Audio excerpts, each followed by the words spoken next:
started, I have just a few housekeeping items. Most people, I think, came in mute. So if you aren't on mute, please do mute your microphone. Also, feel free to turn off your camera if you want to, or you can leave it on. That's up to you.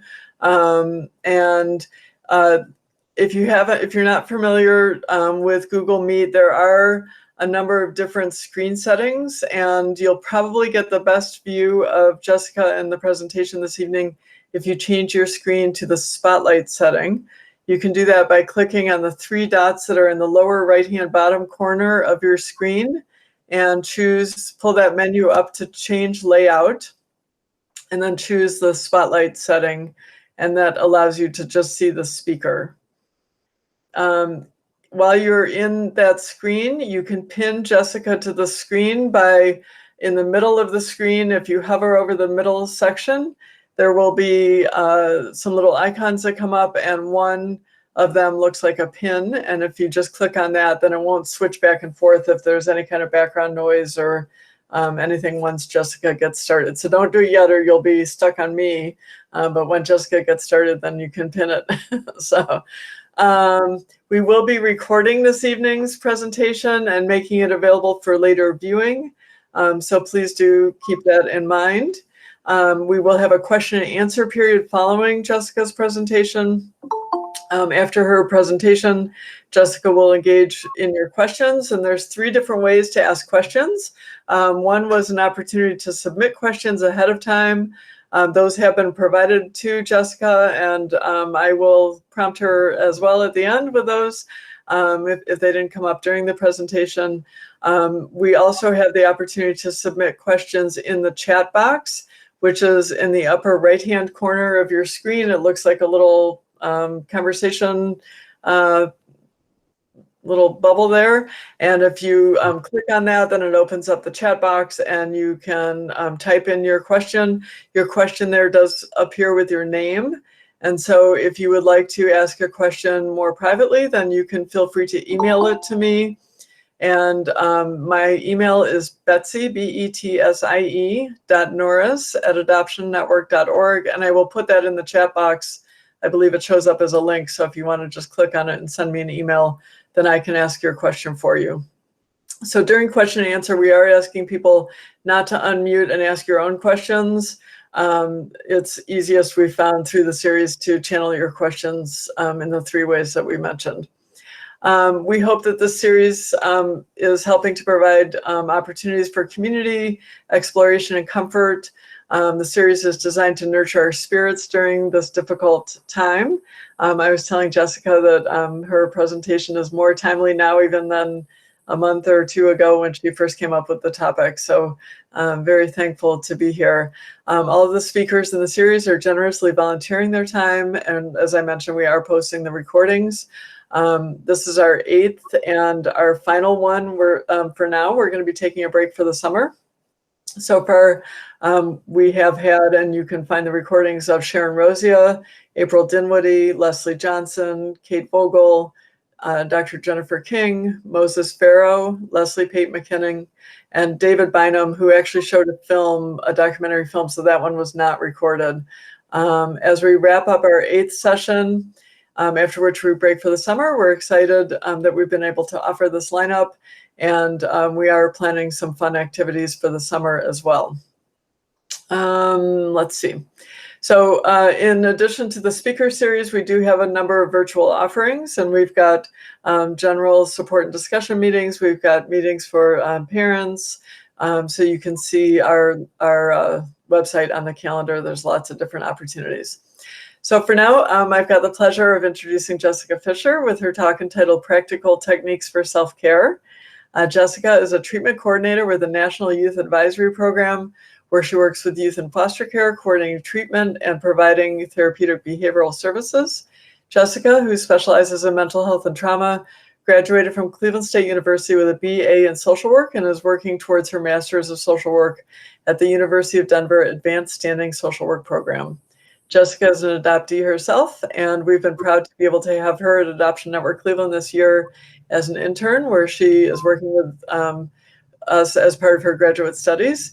And she's spent her time with us assisting with child, youth, and adult programming.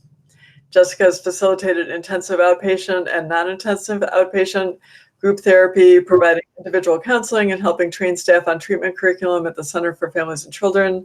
She's also volunteered at the Diversity Center of Northeast Ohio, Jewish Family Services Association, and as a therapy assistant in private practice, working with adolescents. Jessica is also a certified Reiki 2 practitioner, and I've come to learn one of the many things that I appreciate about her is she's a cheerful optimist. With that, I give you Jessica. Thank you, Betsy. That sounded like a lot. Thank you. I appreciate it. And I'm really excited to be with you guys. And yes, so as Betsy mentioned, I'm an intern at Adoption Network Cleveland, which is, for this evening especially, my claim to fame. And I do specialize in mental health and trauma for my graduate program in social work. And the goal is to hopefully one day go into private practice and do individual therapy. I'm really excited to be here with everybody tonight, and I'm thankful to be given this opportunity to bring you a little self-care knowledge and hopefully have a good conversation about self-care. So I would be remiss if I didn't start this evening off by first mentioning what's been going on in our country over the past week. I don't portray myself as an expert on the subject in any way, but I do think that it's important to acknowledge that many, if not all of us, are experiencing great anguish and distress over the death of George Floyd. I think it's important to remember that as individuals, it's okay to take time to refocus and strengthen ourselves from within. We have all heard the airplane flight attendants tell us that we should put our own oxygen mask on before helping someone else with theirs. Tonight, we will discuss ways that we can put on our own oxygen mask and strengthen ourselves from within so that we are better equipped to deal with the stress and challenges of everyday life, especially during this trying time. I saw on one of my favorite pages to follow on Instagram that an organization who I actually know the person who started it, called Mindful Meditation. It's in New York. And yesterday they posted this quote, which I think meets us where we all are. We don't use meditation to avoid pain and confusion of social challenges, but to deepen our capacity to meet them directly. And that's by Reverend Angel Kyoto Williams. So tonight, for those of you who maybe don't know, I'm going to be talking about practical ways to do self-care and take you through a guided meditation as well after I talk a little bit about self-care. So the plan for tonight is that, one, this is a judgment-free zone and completely open for interpretation. There's no right or wrong way to do self-care. We're going to be talking about the benefits of self-care, cortisol, which is a hormone in our body, self-care, types of self-care.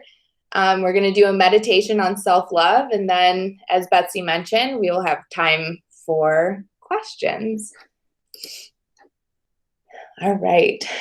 So we're going to start with some benefits of self-care. So when we practice self-care, it affects our physical health. And cortisol, which I'm going to talk more about later, is a stress hormone that is responsible for aiding to poor health. And so when we practice self-care, it decreases the cortisol that's released in our bodies. Self-care affects our emotional health. It's pretty simple. When we care for ourselves, we feel better about ourselves. It makes us a better caregiver. When we neglect ourselves, we're more susceptible to deeper levels of unhappiness, low self-esteem, resentment, all of which places us in a position to experience burnout as individuals, especially if we're caregivers. It gives us a break from stress. And let's be real, life is stressful. It is stressful and will continue to be stressful, Especially in light of COVID-19 and recent social challenges, sometimes we need to take what I like to call a brain break and give ourselves a minute to just relax and refocus. It also gives us some time to be alone, especially for those of us who might be living with partners or children or even needy four-legged loved ones, like my dog Nolly. Self-care allows us for a few moments to just be by ourselves. It also can offer some soothing feelings, similar to the feelings of a nice hug or a warm blanket. So let's talk about cortisol. This is nature's built-in alarm. So cortisol is responsible for fight or flight. It comes from the adrenal glands, which sit above the kidneys. And that's what makes the cortisol. It manages manages how our body uses carbs, fats, and protein. It keeps inflammation down, regulates body pressure, increases blood sugar, controls sleep, and boosts energy to handle stress. So those all things sound wonderful, right? Well, if we have too much cortisol in our system, when we experience too much stress, our body thinks that we're in constant danger. This can derail our body's functions. It can aid or create depression and anxiety. It can give us headaches. If we don't manage our stress well, we can definitely experience heart disease, especially if you're susceptible to heart disease. It can affect our memory, our digestive system. We can have trouble sleeping, those thought processes that keep us from going back to sleep. And it can aid to weight gain as well. So what do we do when we're experiencing too much stress, especially when stress feels unavoidable? We self-care, right? So you guys have all heard of self-care, and I'm teaching you nothing that you haven't heard before. However, if you're anything like me, it is a struggle to care for yourself. And I struggle immensely with self-care, and actually said to one of my supervisors, I believe it was last week, that I think it's sometimes ironic that self-care is one of my favorite things to talk about. And so oftentimes I feel like I need permission to self-care. So if that's you, here's your permission to self-care.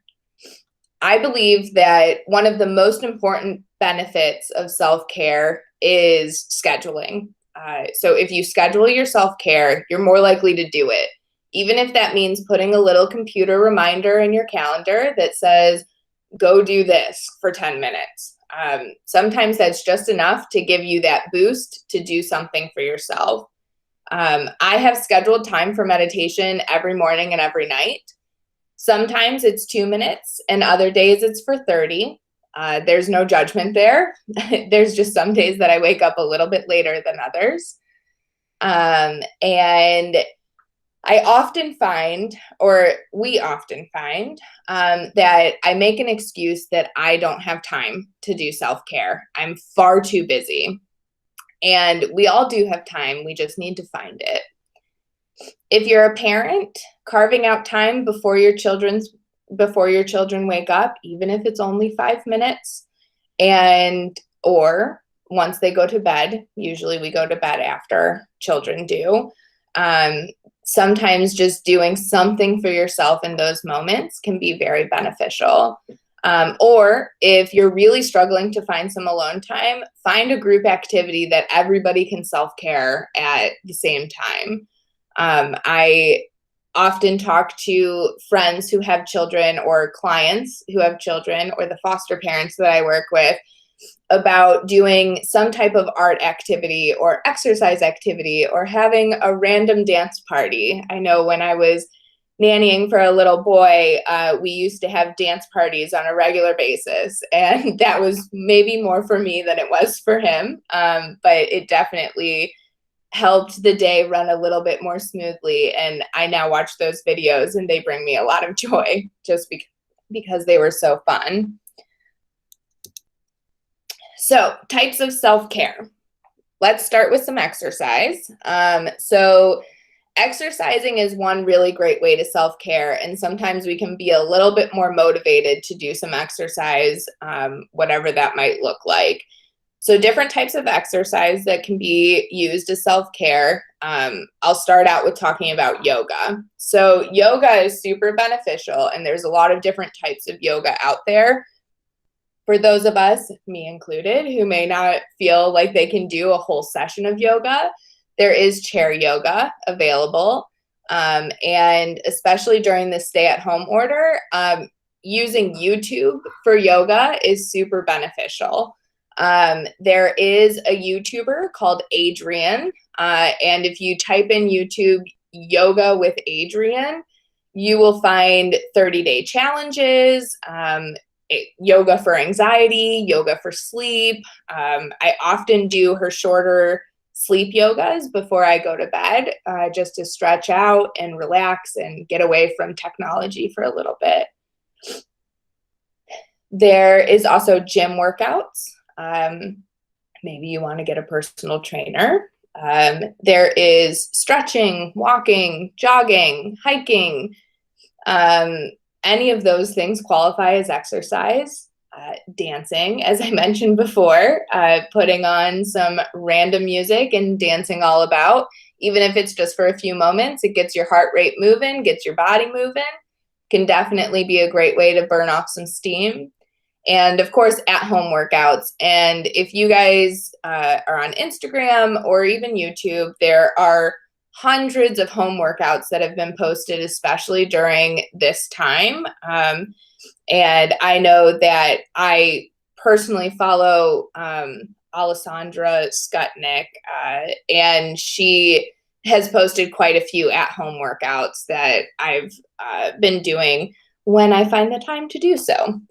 Another form of self-care are mindful moments. So these ones are things that we already all do. The first being eating. We all like to eat, whether it's a piece of cake, maybe a whole cake, maybe it's a healthy salad, doesn't matter, we all eat. It happens. We have to survive, right? So mindful eating is definitely something that you can do. And that means eating and doing nothing else at the same time. I know that I'm really guilty of eating and being on my phone or watching TV or answering a phone call, working through my lunch, all of which my naturopathic doctor tells me I am not allowed to do anymore.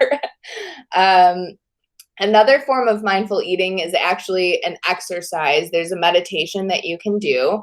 It's called the Raisin Exercise, but doing it with a raisin is no fun. And if you Google Raisin Exercise, it'll pop up. I personally like to do it with chocolate, and I think it makes it a lot more fun. It's a sweet treat. You get to savor the chocolate, which is really nice.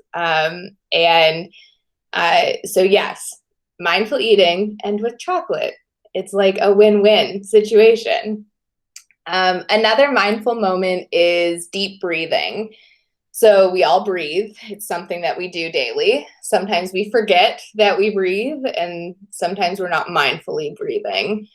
And today I was actually at my chiropractor's, and she told me I wasn't breathing right and helped me remember to breathe from my diaphragm instead of my chest, because I was breathing with my shoulders and then releasing, and those aren't good solid breaths. So breathing from that diaphragm, called a good belly breath, and you can also Google in YouTube how to breathe, deep breathe. But there's a big difference in those breaths as well. One other simple way is to take a moment and pause and rewire our brains.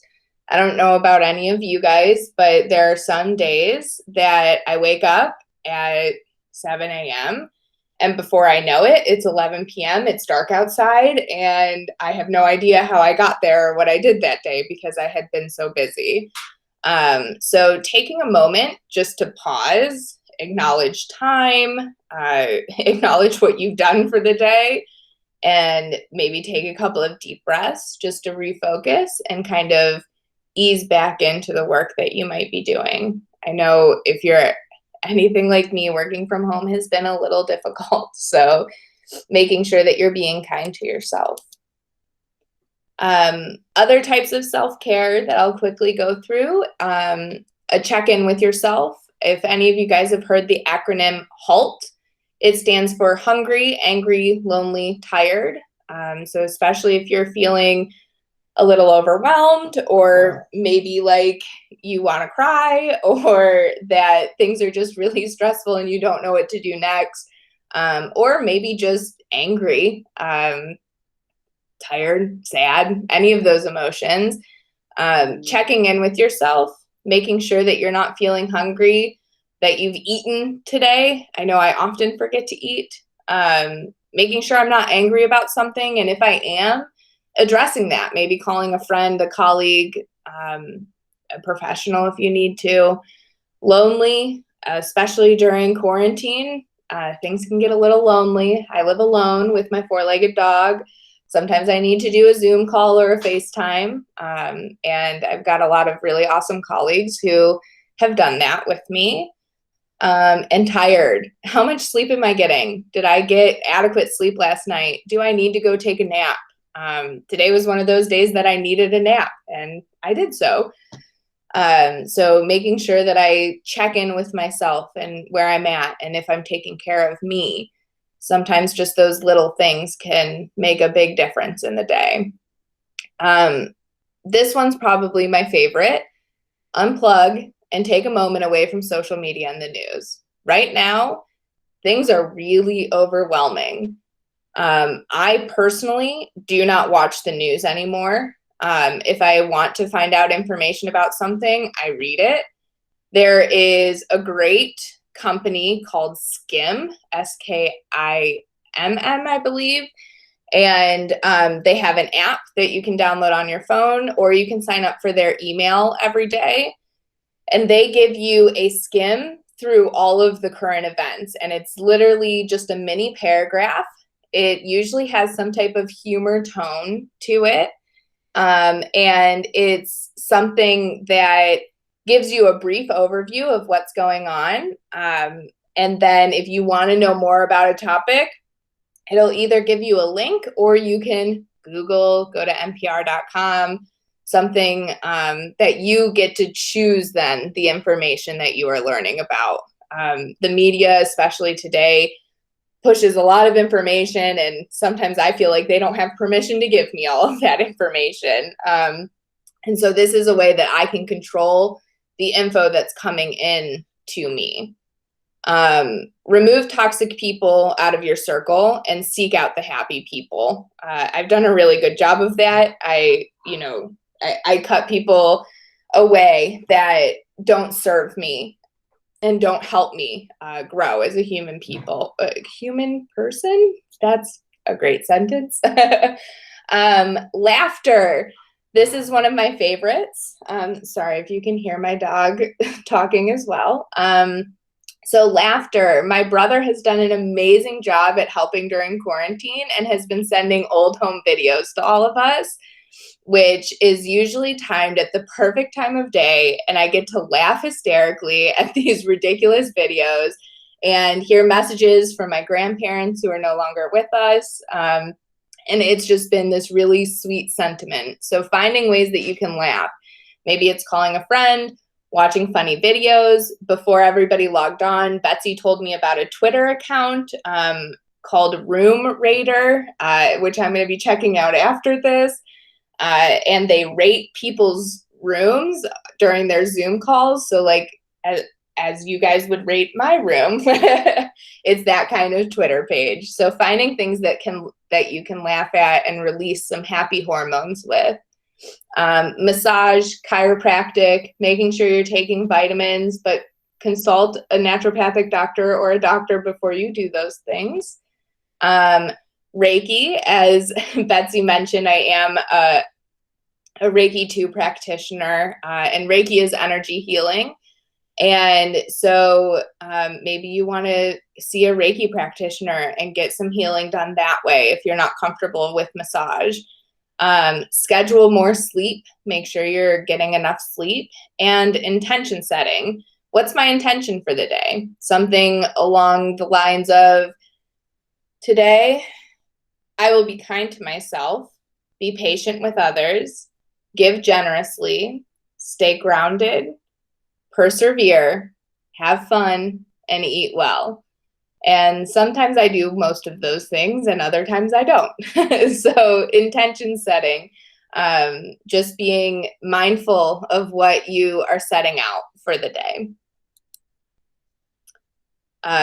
Journaling, gratitude lists, getting rid of clutter. I'm notorious for doing that when I'm stressed. I get rid of all my clothes and then I want to shop and buy more clothes.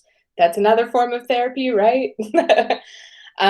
Seek outside help if you need it. I'm a huge proponent. If you need to see a therapist, please go ahead and see a therapist. There's no shame in seeking outside help. And finally, meditation.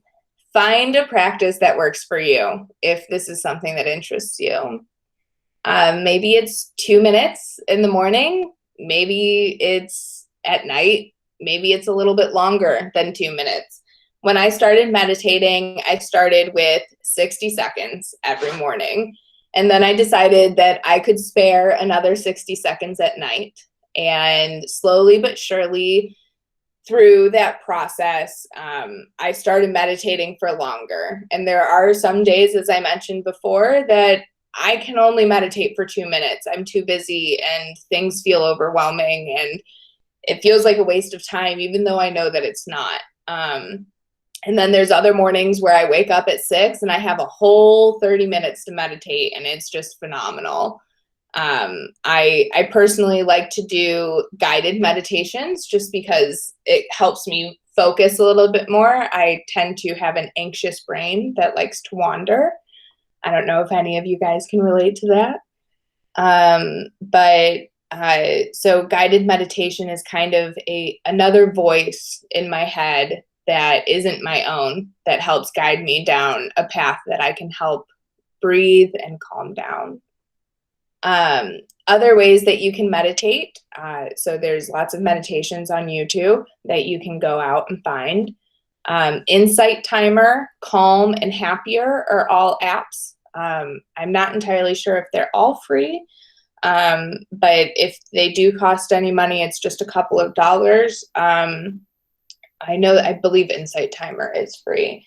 But these are apps that take you through a meditation practice. So they kind of start you slow and then guide you, keep guiding you as time goes on and the more that you practice. So a little bit about today's meditation.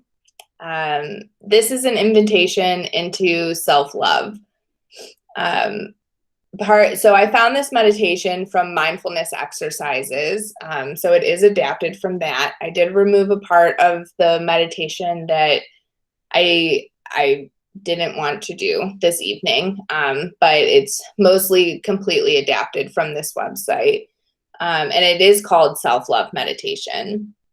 And the description about it is that it is self-love meditation, a powerful practice that can ease a racing mind by drawing our attention to our innermost self.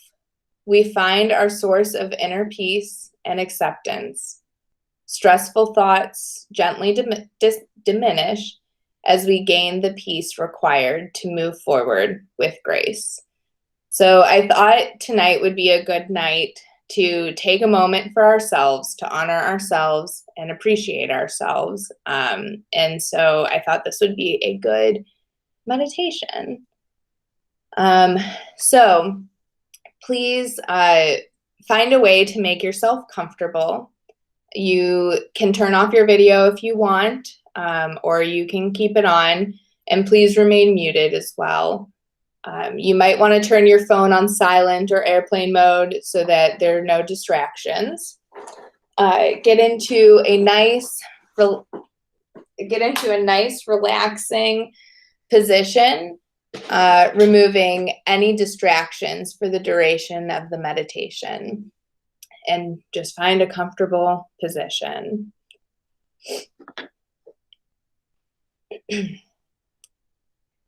If we do not allow the natural love of ourselves to be expressed, love does not reveal its beauty very often throughout each day of our lives.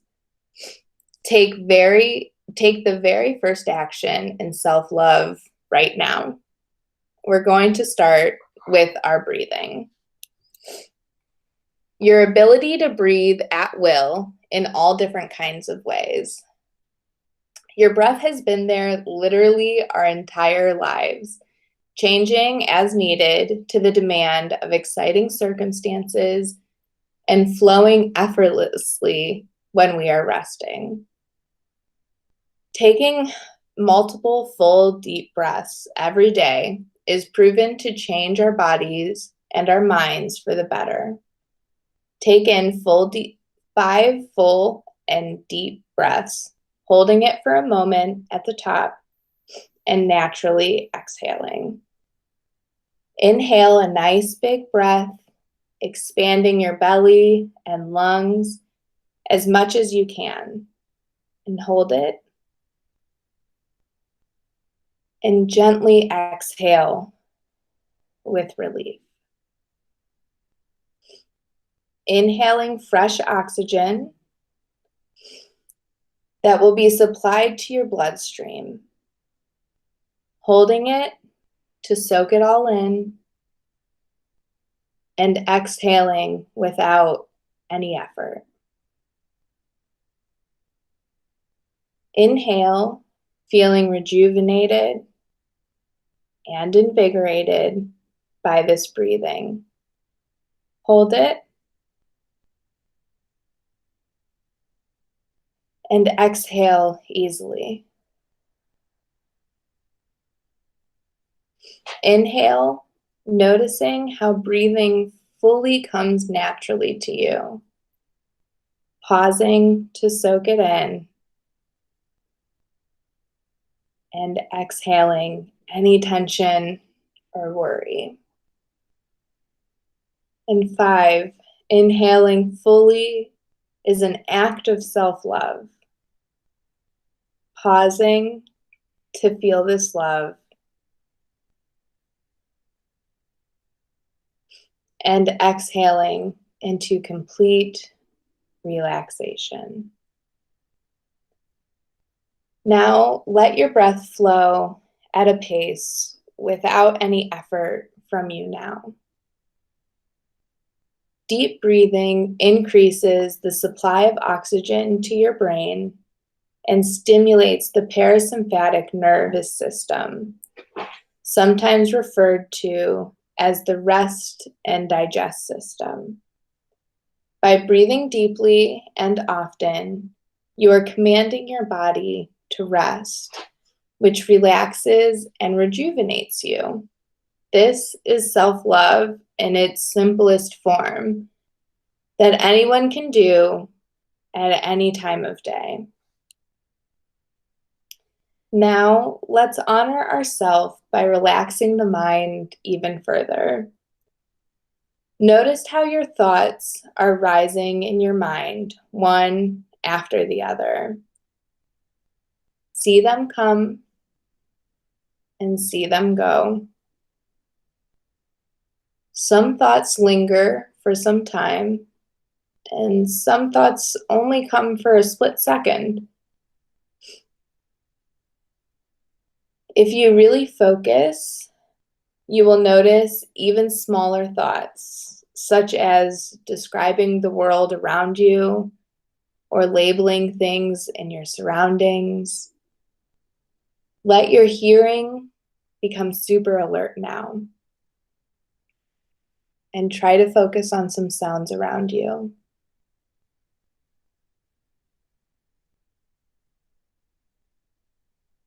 Maybe you can hear the sound of your breath.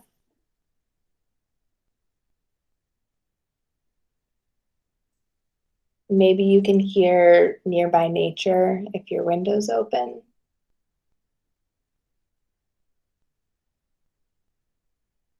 Maybe you can hear some cars passing or people talking Just go from sound to sound, focusing on only one at a time.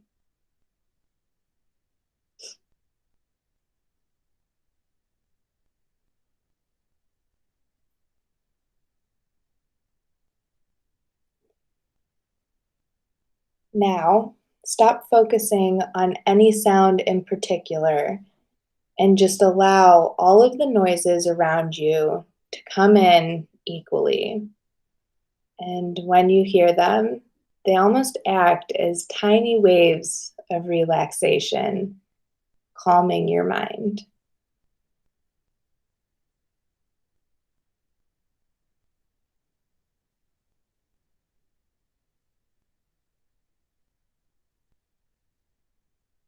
Great. Your mind relaxes when you activate your senses on command.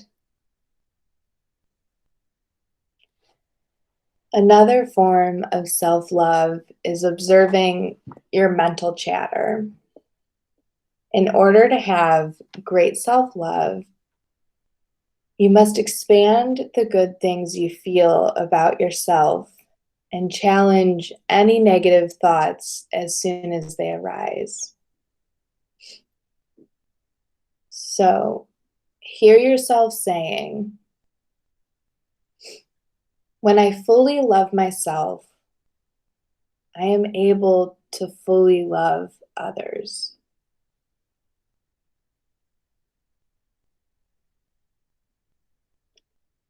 Deciding to love myself is a wonderful agreement.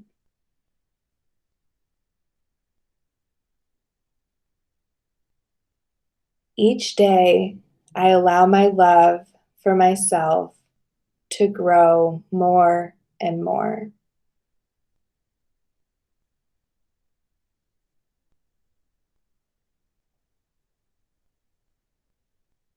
I am worthy of love, and I honor the joy that comes with it.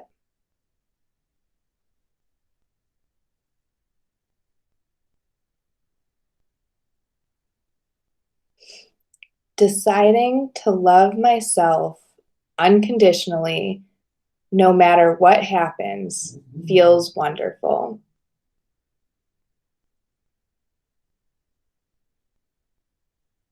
I deserve love and self-respect. My self-esteem grows along with my self-love. I love and accept everything about myself.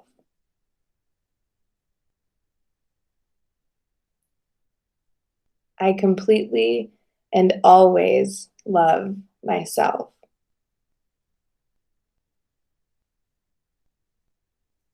Today, I love myself even more than yesterday.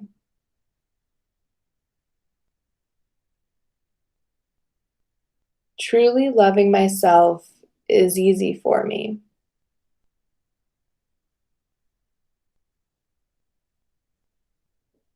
The more I love myself, the better my entire health.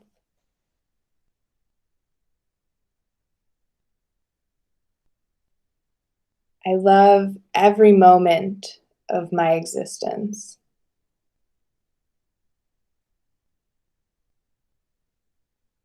Every part of me that makes me who I am is encompassed with love.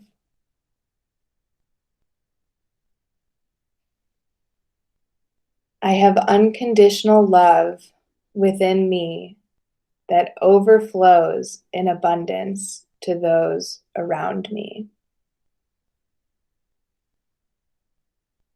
Great.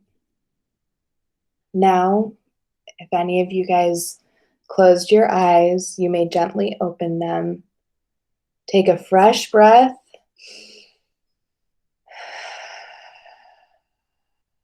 And know that whenever you love yourself, you will find love.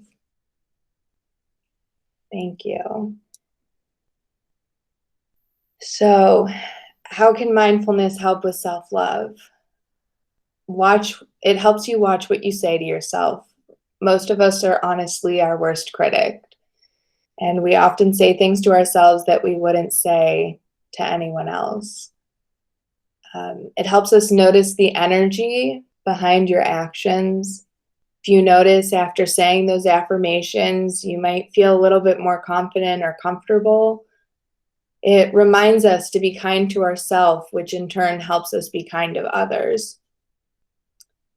And practicing any kind and loving meditation helps us build our self-esteem.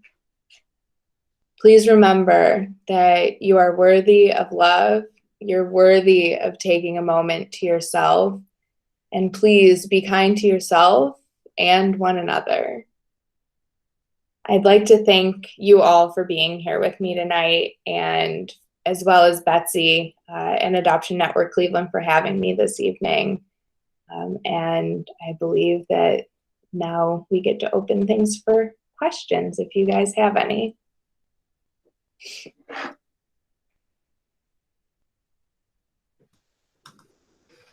Thank you, Jessica. I'm so relaxed. That was really great. So we did have a couple questions that were submitted ahead of time, as you and I discussed. And I think they were from people that you know. So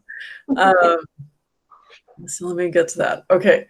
So why don't we start with these? And again, if everybody can find the chat box in the upper right-hand corner, I did put my email address in there, and I will check my email if you want to ask something more privately, or if you'd like to go ahead and put something in the chat box, you can do that as well. So the two questions that we had so far submitted ahead, we'll take them one by one. One is, what's the best way to deal with parents who love you but nag you too much? So I love this question, and I have an idea of who asked it, and which brings me a lot of joy. And the best thing that I can tell you from my experience of what I do when you have parents who love you but nag you too much is to try and take it as is. Know that everything that you are getting from this person is meant with love and kindness and worry and wanting to see what's best for you. I also know that as a young adult, it's important for me to try to separate some of that and make my own decisions. And I know many of the people in this room tonight are parents. And so supporting your children when they make those difficult decisions, even if you don't necessarily agree with them, can be really beneficial. And self-care wise, taking moments for yourself and then returning to the conversation. So if you are a child who has a nagging parent, take that moment and maybe say, I need to table this conversation for a second or not talk about it right now, and come back to it. And I know that after sharing this question with some staff too, looking at it alternatively is really important as well for the child who nags the parent. And I think we have another question that brings that up a little bit, but being mindful about, that you guys are able to make your own decisions, but that all of this nagging, which sounds like such a negative word, I don't think nagging is a positive word, but that this is all coming out of love and care as opposed to trying to be critical. And I think that that's kind of where I want to end that. So it's a good mindfulness remembering. Okay, thanks. And then we had a question, I think this is probably pertinent in just about every family these days. The question is, how do you handle it when one family member is more extreme about how to avoid the virus? I'm sure that's a very stressful topic for a lot of families. Yeah. So this is a pertinent question. And, I think in my family especially, we've given other family members a really hard time when they're a little bit more intense than other family members. And I'm not entirely sure that that's fair, and I'm definitely guilty of doing that as well. And remembering that we all have free will and choice, and that, again, it's coming from a place of love and concern, and probably a little bit of anxiety too. I think that this pandemic especially has brought on an abnormal amount of anxiety for people, and worrying about parents who are older, who are a little bit more susceptible, or grandparents who are more susceptible, and really just wanting to keep our loved ones safe and protected. And sometimes if we just hold that reminder in, it makes having those conversations a little bit easier, and making sure that you're advocating for yourself. And I know I'm guilty of being rebellious when people tell me to do things, so maybe not doing that. And, be easy on your loved ones, because I know I'm guilty of giving them a hard time too. Thanks. Then we had a few questions in chat. So some love and appreciation for you and what you're bringing to us this evening. And then a couple specific questions. So one is, any ideas for bringing self-care and self-love to children? Yes. So teaching your child self-care is a pretty difficult task, just because they're usually so busy and on the go and moving a million miles per minute. And one of the things that I've learned through, I was a nanny for quite some time, and I've worked with children now as well. And if you can find different activities that are a little bit more calming, whether it's through music, you can take them through little meditations. And there are meditations for children on YouTube as well. But also just teaching them how to self-soothe and calm down their little bodies can be really important. I know that with one of the little boys that I worked with, or I nannied for, I used to do breathing with him, especially when he would have a temper tantrum. And sometimes it was a little hard to get through in the beginning, but he would begin to start breathing, and it would really help. So breathing is a really great place to start with that self-care. And then daily affirmations for children can be really beneficial. I'm sure for anybody who's on the internet has seen, there's a viral video that was going around of a dad with his daughter standing on the bathroom countertop, and he takes her through daily affirmations, and she can repeat all of them. And they're like really intense and so happy, and it's about strength. And that can be a really fun way to bond with your child and take them through affirmations. And it becomes a type of ritual, which also in turn teaches your child some type of schedule. And that if they wake up every morning and say that they are awesome, or they're really cool or beautiful, or whatever it is that you choose your affirmation is, then they look forward to that upon wake up. And it's a good way to kind of get a jump start to the day. Okay, we had one more. I know you talked a little bit about some apps that you like for guided meditation, and we have a question about what one have you tried and which is your favorite. So if you could talk about that some more. So I get a little bit of meditation ADD, admittedly. And there are several apps. So one of them is Headspace, and there is Calm. Simple Habit is another one. Insight Timer is another one, and I believe there's Aura, and I think Happier is another one, but I might be thinking of something different. But those are all apps that you can, if you just type in meditation to your app store, those are all apps that you can download. And ones that I have used are Headspace. I have Calm downloaded on my phone right now that I use.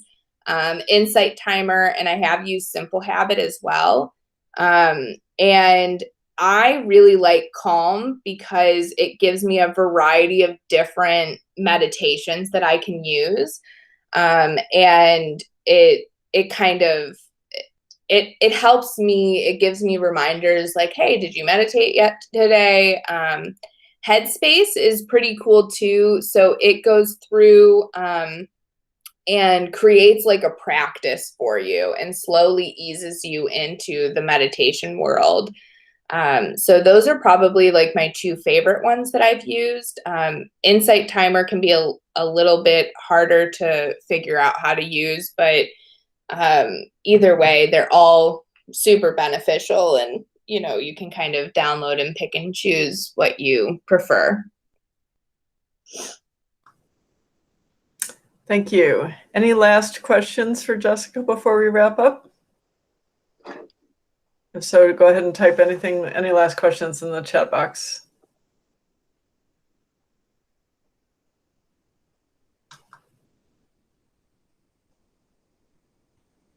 Okay. Well, thank you so much, Jessica. This was really thoughtful and very thought-provoking. And I know that I appreciate it, and I can tell from the comments and questions that you got that other people appreciate it too. So thank you. Thanks to everybody who joined us for the evening, and to Jessica for the soothing and healing presentation. As many of you know, Adoption Network Cleveland is a nonprofit organization serving individuals and families impacted by adoption, kinship, and foster care through advocacy, education, and support. Our website is adoptionnetwork.org. We're a membership-based organization. We hope that you will consider joining as a member. To find out more about our organization or to support our work, you can visit our website. Again, it's adoptionnetwork.org. We're very excited to have been able to partner with experts in our national and local community to offer this Monday evening speaker series. As I mentioned, this is our our eighth session, and it is our final one before we take a break for the summer, since we figured there might be lots of other things that will compete for people's time and attention on summer evenings.